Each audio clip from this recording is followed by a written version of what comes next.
This video is going to be about what a plasma membrane is. And if you recall back from Bio 156, Bio 181, or Intro to Bio from a while ago, a lipid bilayer basically has an area that loves water, and an area that hates water, and then again an area that loves water. So this would be like, let's say, the outside of the cell. And this would be like the inside of the cell. And they sort of automatically line up just like this. These fats, because basically the inner part is a fat, and that basically comes from diet. So if you have really good fats, you end up making really good cells on the outside.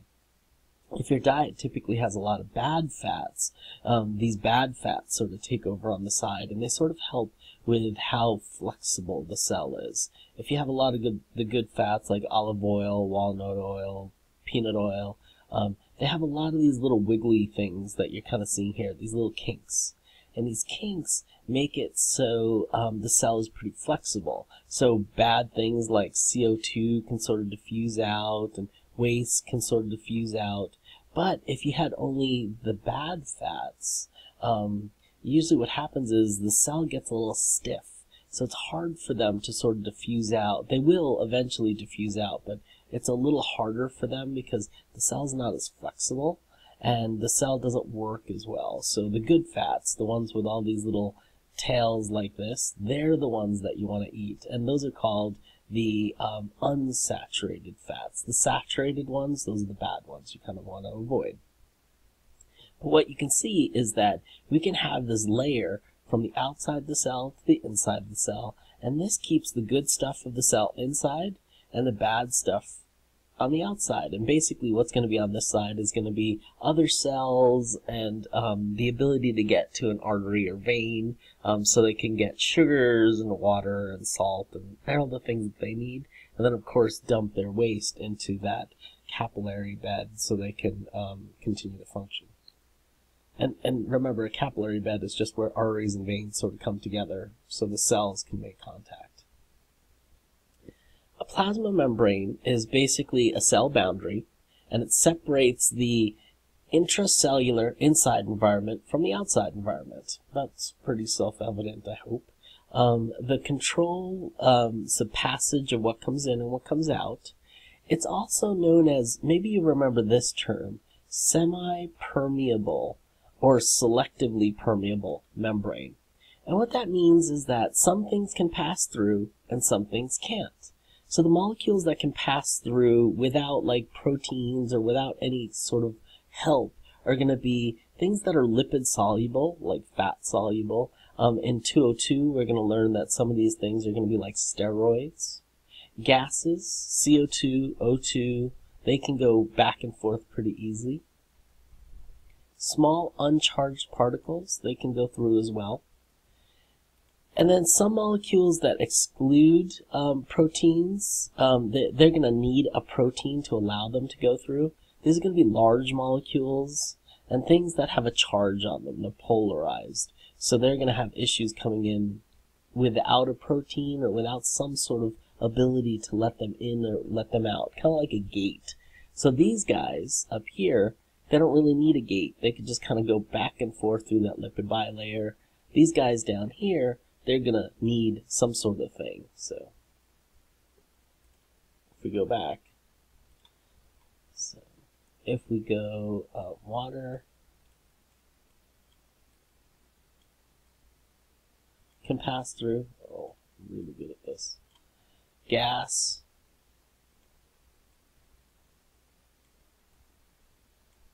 can pass through, and of course things that are nonpolar and small.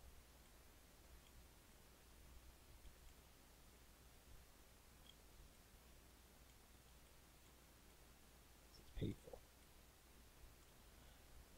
Can pass through pretty easily. It can go back and forth, back and forth. Things that are going to need help are going to be things that are large, things that are polar. Things that are polar are going to need help because they can't get all the way through. So they're going to need help, and large items.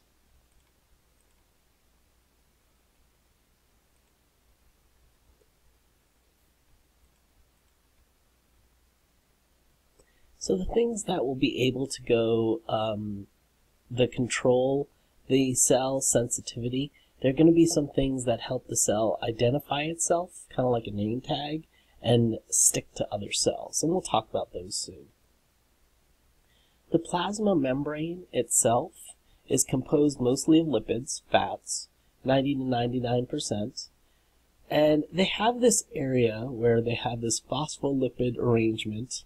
It's a double layer, and that way the parts that like water stick to the outside, the parts that hate water stick to the inside, and they basically can now create this barrier around the cell. Cholesterols also get involved, which we'll talk about in a second, and glycoproteins.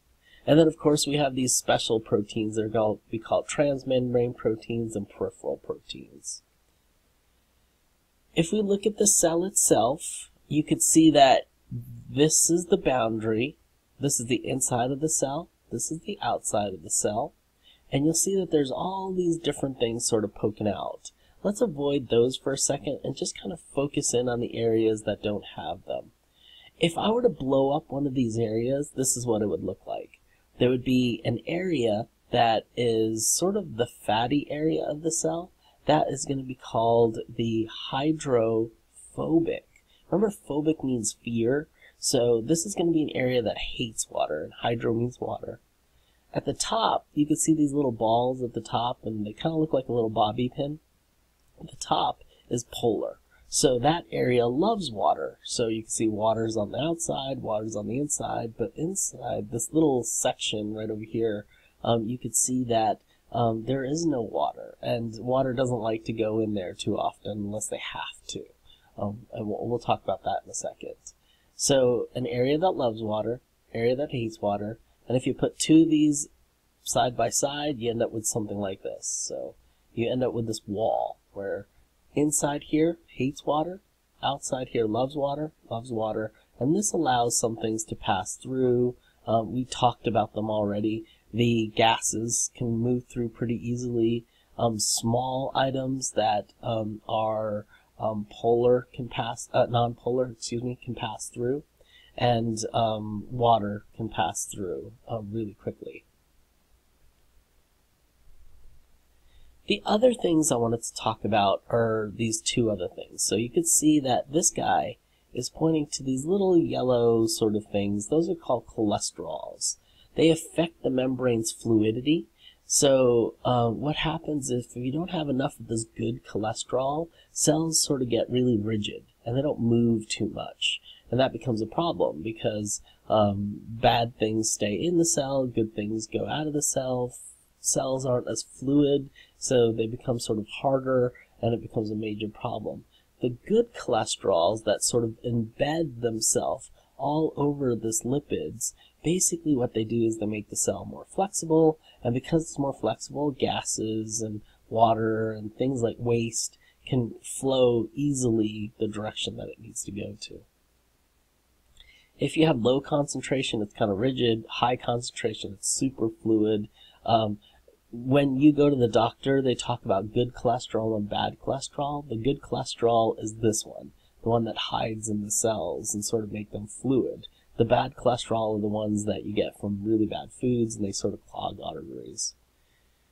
Then you have these things called glycoproteins. They sort of look like this algae or this greeny stuff that's sort of on the outside. And basically what they're going to do is they are found on the outside only, so that's called the extracellular phase, and they tell the cell something. So for instance, the outer cells touch these, and they can quickly tell what kind of cell this is. Is this a liver cell? Is this a kidney cell? Does it belong to you? And if they're foreign molecules, so let's say they're bacteria, or let's say it's even just a tissue that was donated by another person, these sugars are going to look different. And right away, the body's going to know that this is foreign and start to attack it.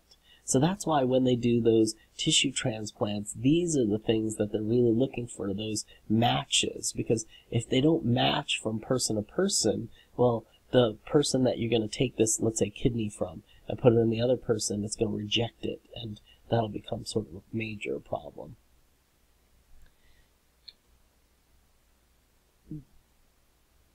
basically, there are some other types of proteins. There are some transmembrane proteins. They pass completely through the protein, and they touch the intracellular and the extracellular space. So these can allow things that are polar to pass through. If a cell really needs water, they'll create another one of these. They're called an aquaporin, and it'll allow water to come back and forth, back and forth. The water could still pass through this area. And then, of course, they have some of these things. They're called peripheral proteins. They adhere to intracellular or extracellular space, so you can see some are on the inside only, some are on the outside only. They anchor to the cytoskeleton, and they act as sort of enzymes. They link cells together, so here these guys would probably link cells together from one to the next. These guys would act like little enzymes. When a hormone or something touches the outside, these guys will react and send a signal to the nucleus to do something. And we're going to talk way more about that in 202, Bio 202. There are other proteins. Basically, there are some that are receptor proteins. They communicate with the external environment, so this thing will bind to it, and a signal will come from the outside to the inside. This way we don't have to let random things in and out of the cell all the time. We can just get a message and do something. So if this is a pancreatic cell, it gets a message from the body saying to produce insulin or produce glucagon. Basically, this would come, and then the cell would actually start producing it.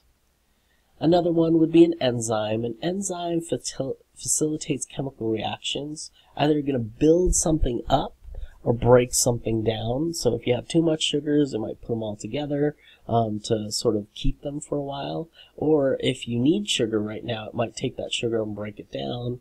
Enzymes do pretty much all the work in our cells, so they have different functions. And if you ever are depleted of iron or vitamins and your doctor tells you to take a supplement, what they're really saying is that those special things like vitamins and irons and stuff, they actually make enzymes work. And they need those special metals like iron or copper or some specific vitamins to make these guys work. And if you don't have enough in your diet, you have to take a supplement, and the supplement is basically so you can make more enzymes and make them do more work. If you don't have these supplements, you sort of feel run down, and it's because these enzymes aren't doing functions in your body. Channel proteins allow certain things to come in and out. They could help transport some things one direction, or they can go ahead and let only one or two things come in while they let some things out. Gate, they can work like a gate as well, where they transport materials one way only. The identification marker, we already talked about this one. This is kind of like the cell's ID badge, so it knows who's who. And then finally the adhesion molecule. These guys, they kind of look like a little dumbbell, so you can see one is embedded here, and then if there was another cell here, it would be embedded right here as well. And basically it makes sure that these cells touch each other, and then they communicate with each other. So if one of the cells aren't doing so well, the message goes to the other cell, so they can either help each other or destroy it. Cool. In my next video, I'll talk about osmosis and diffusion.